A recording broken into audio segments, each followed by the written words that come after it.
ಇದು ವೆಂಕಟರಮಣ ದೇವಸ್ಥಾನ, ಕೊನೆಯದಾಗಿ ತೋರಿಸ್ತಿರುವಂತಹ ದೇವಸ್ಥಾನ ಇದು.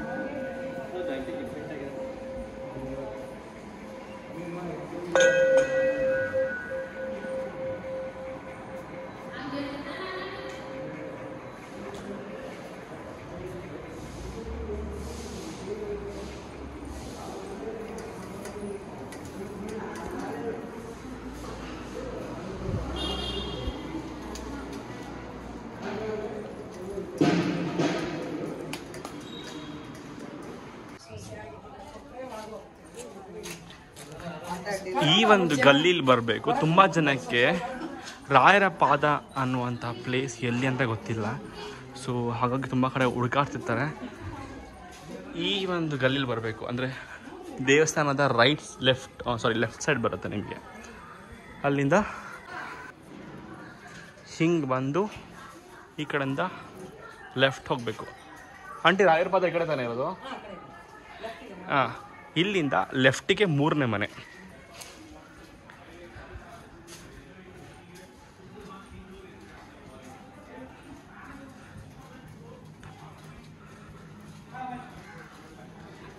ನೋಡಿ, ಕಾಣ್ತಿದ್ಯಾ? ಸೊ ಹೊರಗಡೆ ಹೋದ್ರು ಇಲ್ಲೇ ರಾಯರ ಪಾದ ಇರುವಂಥದ್ದು. ಪ್ಲೀಸ್ ದಯವಿಟ್ಟು ಯಾರು ಕನ್ಫ್ಯೂಸ್ ಆಗಬೇಡಿ. ನೆಕ್ಸ್ಟ್ ಟೈಮ್ ಇಲ್ಲಿಗೆ ಬನ್ನಿ, ಕೇಳ್ಕೊಂಡು ಬನ್ನಿ, ಓಕೆನಾ? ಸೊ ಎಲ್ರಿಗೂ ಕೂಡ ಈ ಒಂದು ಪ್ಲೇಸ್ ಬಗ್ಗೆ ಇನ್ನೂ ಡೀಟೇಲ್ಡಾಗಿ ಹಾಕ್ತೀನಿ, ಓಕೆನಾ?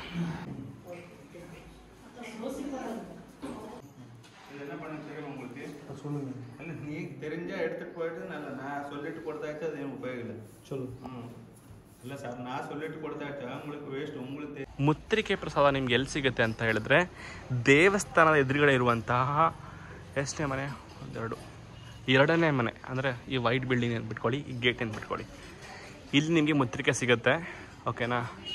ಸೊ ಎಷ್ಟು ರೂಪಾಯಿ ಅಂತ ಎಲ್ಲ ನಿಮಗೆ ಆಮೇಲೆ ಹೇಳ್ತೀನಿ, ಫುಲ್ ವೀಡಿಯೋಸನ್ನು ನೋಡಿ, ಓಕೆನಾ? ಹಾಗೆಯೇ ಮುತ್ರಿಕೆ ತೊಗೊಳ್ಬೇಕಂದ್ರೆ ಏನು ಮಾಡಬೇಕು ಅಂತ ನಾನು ನಿಮಗೆ ಹೇಳ್ತೀನಿ, ಓಕೆ? ಆ್ಯಂಡ್ ಈ ವಿಡಿಯೋದಲ್ಲೂ ಕೂಡ ನಿಮಗೆ ಮೆನ್ಷನ್ ಮಾಡಿರ್ತೀನಿ ಏನು ಮಾಡಬೇಕು ಮುದ್ರಿಕೆ ಸಿಕ್ಕಿದ ಮೇಲೆ. ಆ್ಯಂಡ್ ಮುದ್ರಿಕೆ ಏನು ಇಟ್ಕೋಬೇಕು ಅನ್ನೋದು ಕೂಡ ನಿಮಗೆ ಈ ಒಂದು ವಿಡಿಯೋದಲ್ಲಿ ತಿಳಿಸ್ಕೊಡ್ತೀನಿ, ಓಕೆನಾ? ಫುಲ್ ವಿಡಿಯೋ ನೋಡಿ.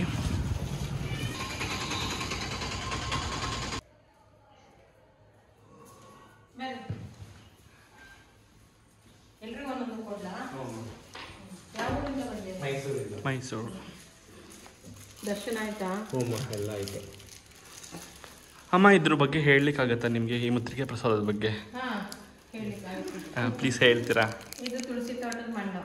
ವರ್ಷದಲ್ಲಿ ಒಂದು ಬಾರಿ ಆಷಾಢ ಮಾಸ ಹುಣ್ಣಿಮೆ ದಿವಸ ಭೂಮಿ ಪೂಜೆ ಪುಣ್ಯೋಚ್ಚಾರ ಮಾಡಿ ಅದನ್ನು ತೆಗೆದು ಬಂಗಾರ ತಟ್ಟೆ ಮೇಲೆ ಅದು ಹಾಕಿ ರಾಯರ ಬೃಂದಾವನ ಮೇಲೆ ಇಡ್ತಾರೆ. ರಾಯರ ಸ್ಪರ್ಶ ಆಗಿರುತ್ತೆ, ಅದೇ ವಿಶೇಷ. ಇದನ್ನು ನೀವು ತೊಗೊಂಡೋಗಿ ಮನೆಯಲ್ಲಿ ಒಂದು ಡಬ್ಬೆಯಲ್ಲಿ ಹಾಕಿ ದೇವ್ರ ಮನೇಲಿ ಇಡಬೇಕು.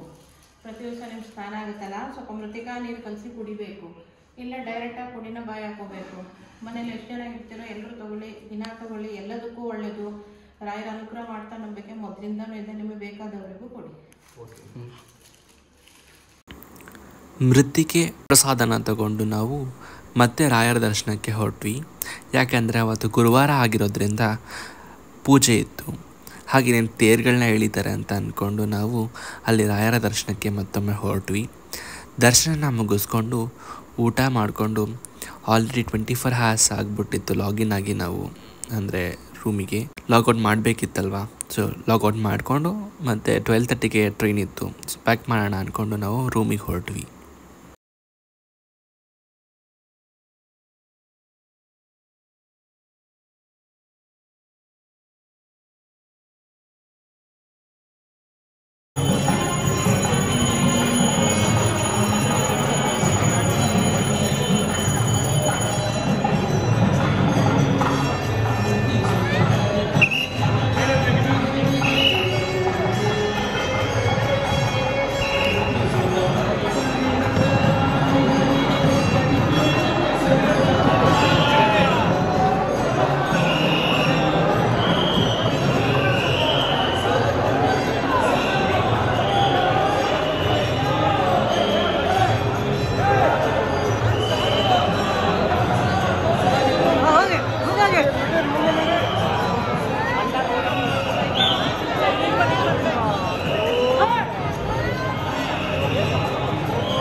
ಖಜೂರಾಂಬೆ ಪ್ರಸಾದ ಕೌಂಟರ್ ಕೂಡ ಕ್ಲೋಸ್ ಆಗೋದು 9 ಗಂಟೆಗೆ. ಬನ್ನಿ ತಗೊಬಂದು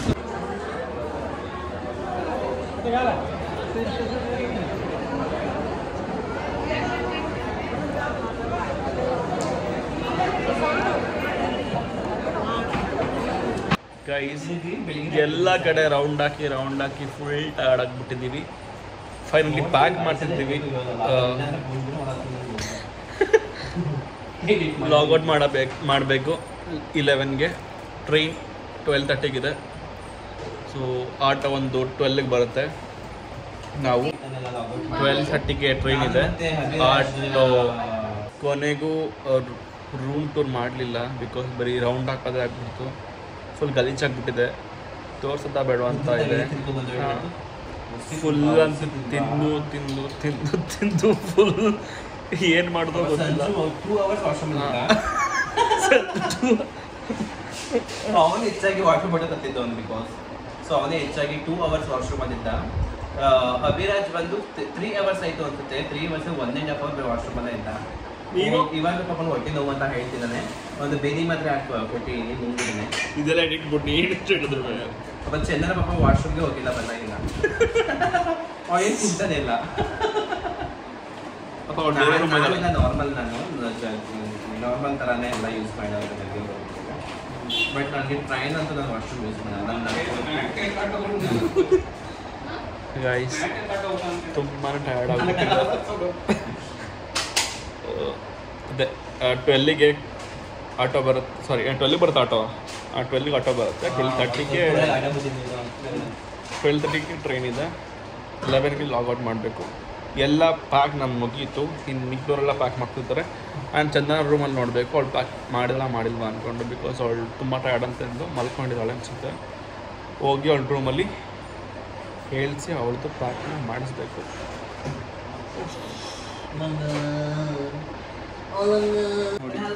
ಸಂಜಯ್ ಅವರು ಎಲ್ಲ ಪ್ಯಾಕ್ ಮಾಡ್ಕೊಡ್ತಾರೆ. Room full ಗಲೀಜಾಗ್ಬಿಟ್ಟಿದೆ. ಫುಲ್ಲು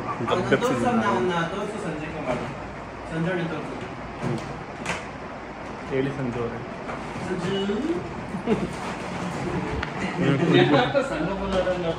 ಸಾಯ್ತು ನಾವಾಗಿಂದ ನಾನು